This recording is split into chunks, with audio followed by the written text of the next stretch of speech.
Hi guys, I hope you find this video helpful. This is all about 6-mark questions but on section B. So it's all about critically appreciating your own work with performance and choreography questions in the written theory paper. So by the end of this session, you will hopefully have gained an understanding of how to answer a 6-mark question on section B about your own work. The extra challenge is to be able to include 4 or more well-selected examples in the questions that you then go on to answer. And the literacy focus is to use subject terminology with accuracy. So what do we know about section B questions? So you'll apply the same structure with 6-mark questions as you do in section C. So all 6 markers are the same.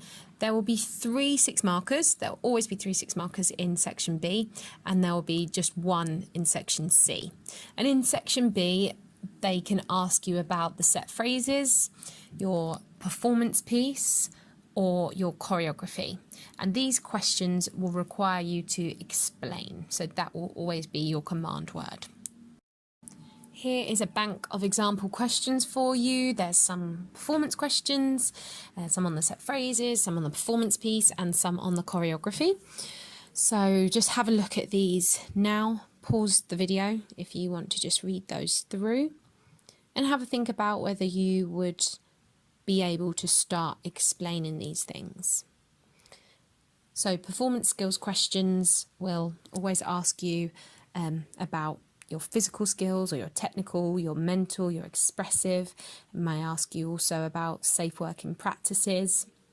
Whereas the choreography questions will be based around maybe your choice of actions, your choice of dynamics, your choice of oral setting in relation to the piece of choreography that you have made. The writing structure that we use for these 6-mark questions is quite nice and simple. And we say K, E, C. And the reason why we have used this knowledge, example and contribution is because this is how the examiners mark it. So it makes sense that you know exactly what the examiners are looking for and you hand it to them on a plate, basically. So the K stands for knowledge, which means that you are to state the performance or the choreography skill that you're going to discuss.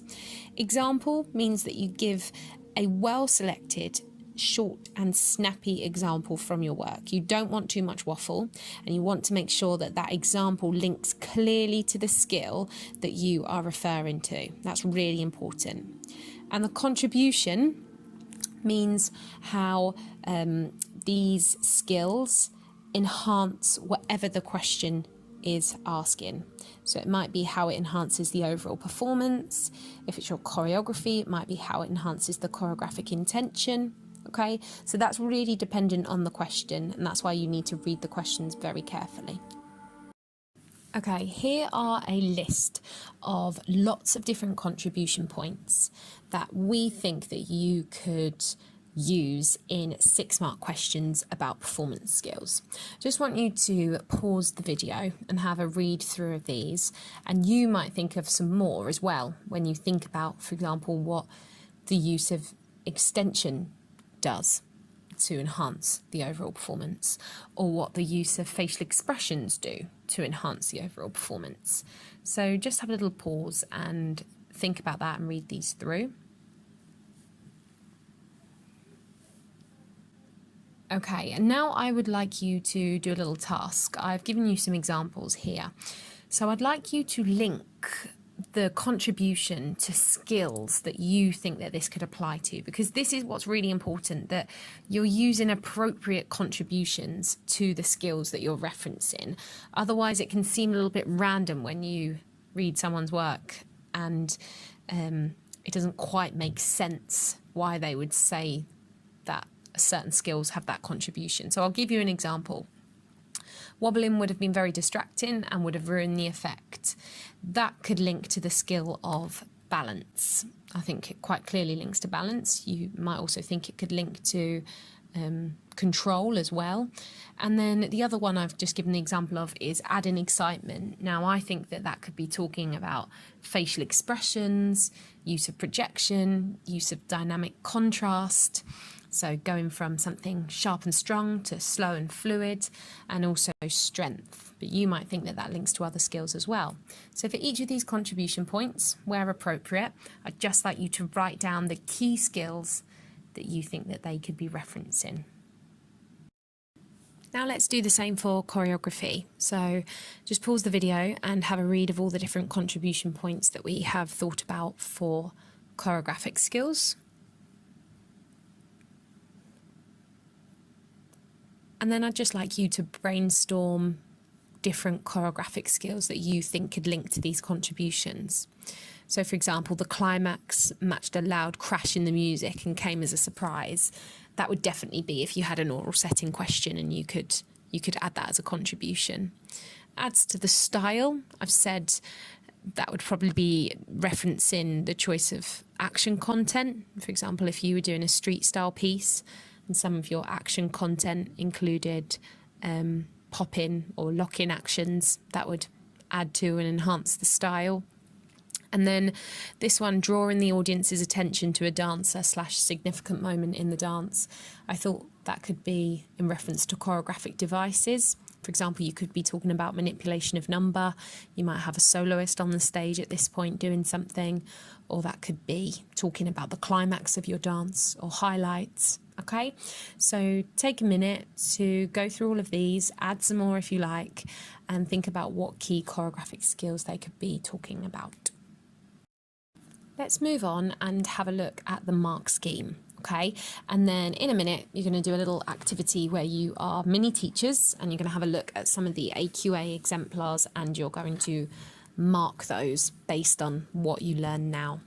So the mark scheme here is actually one on technical skills and its contribution to one of the set phrases. So I want you to just think about this in terms of the mark scheme will always just change. So it could be saying a description of physical skills and their contribution to the performance piece, for example. So the terms are interchangeable, but the start of the mark scheme is always the same.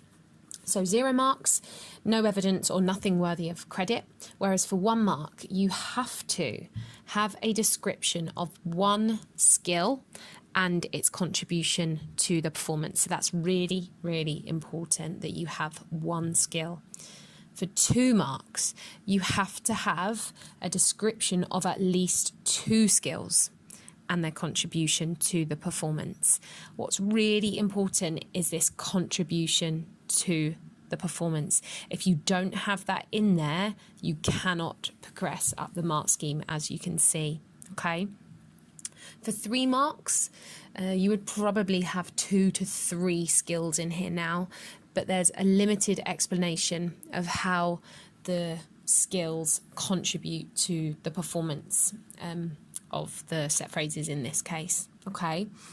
4 marks, this is in sort of like the good bracket. So you've got a sound knowledge and understanding of the use of skills and how they contribute to the overall effectiveness of whatever performance you're talking about, and examples are now provided. And those examples they're okay. Whereas for 5 marks, you have a highly developed knowledge and understanding. So think of this as a very good knowledge and understanding.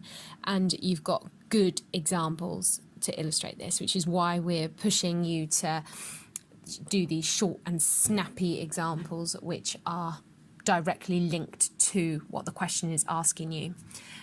And for the 6 marks, there is an excellent knowledge and understanding of the skills, and there are well selected examples to illustrate this. I would aim for 4 or more skills within your answer, depending on what your question is, because I don't think that you can show an excellent knowledge without having at least 4 in there, because obviously within the skills categories, and it's so important that if you do not know what I'm talking about when I say performance and choreography skills, that you stop this video and you go and watch one so that you can list off all the physical skills, all the technical skills, all of the choreographic skills, all of the choreographic devices, okay? So that's really important before we move on, that you can do that. Okay, so that's the mark scheme.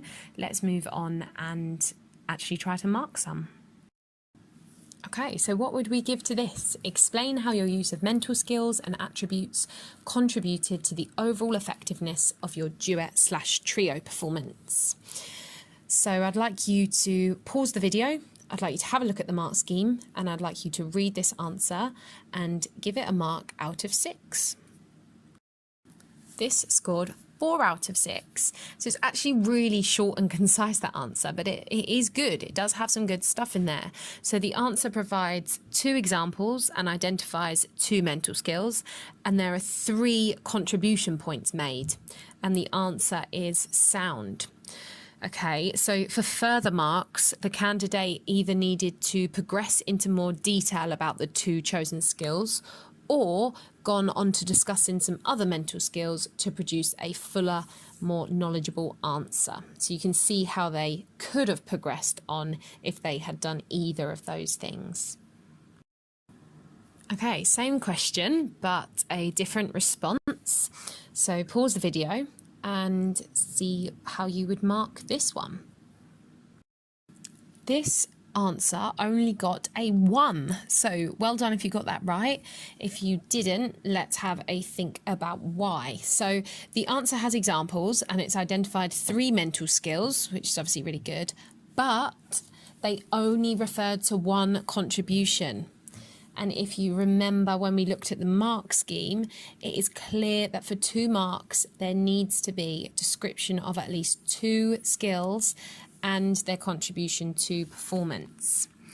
And the lack of the contributions here has meant that when applying the mark scheme, the answer can only achieve 1 mark. So they are capped on the mark scheme. Okay, and it might help you to think of this answer as having 3 equally important parts, which is knowledge of the skills, the contributions and examples, and all of these should be equal.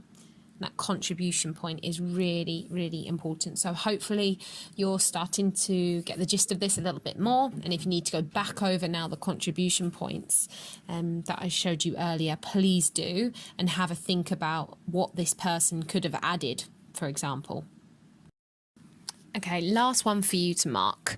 So this is a choreography question now. Explain how you use choreographic devices to support the choreographic intent of your choreography.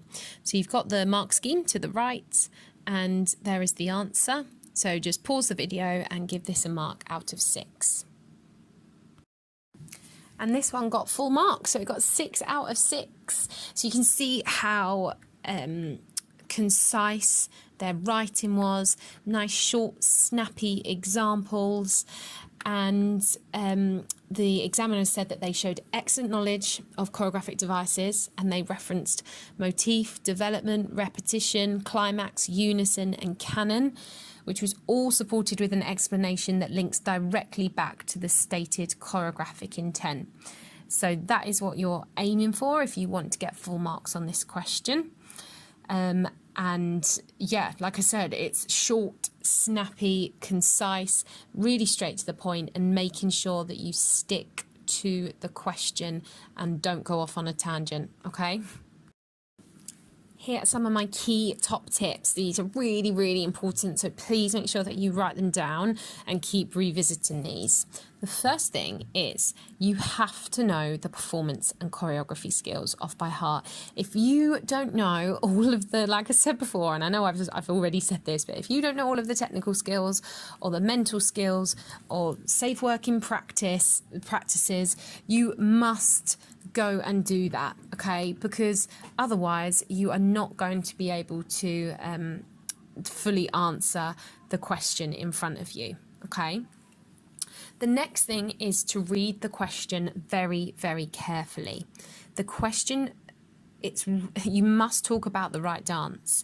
It might ask you about one of your set phrases, or it might ask you about both. It might ask you about your duet trio performance or your choreography, and you need to make sure that you know what the different dances are called, so that you're making sure that you're talking about the right one. If you were to answer a question that was about the set phrases and start talking about your performance piece, you would get the whole answer wrong. Okay, so it'd be a real shame to do that. So read the question really, really carefully. I can't emphasize that enough. Next really important tip is to always state your choreographic intention in the first line of your 6th marker, no matter what the question is on, and that just needs to be one sentence. Even if you're going to talk about, if the question's about set phrases and you are going to talk about breathe, just put that in the first sentence, because that's what your choreographic intention is. So the set phrase I'm going to talk about is breathe. Or you need to talk about the choreographic intention in one concise sentence in terms of your choreography or in terms of your performance piece, because then you can obviously reference the choreographic intention throughout, and it allows the examiner to actually know what the dance is about. Okay, so that's really important. So make sure that you can write the choreographic intention in one sentence for all of your pieces, because that will speed you up time in the exam if you just know exactly what you're going to say. The next thing is to clock watch. Make sure you only spend 6 to 8 minutes on this question.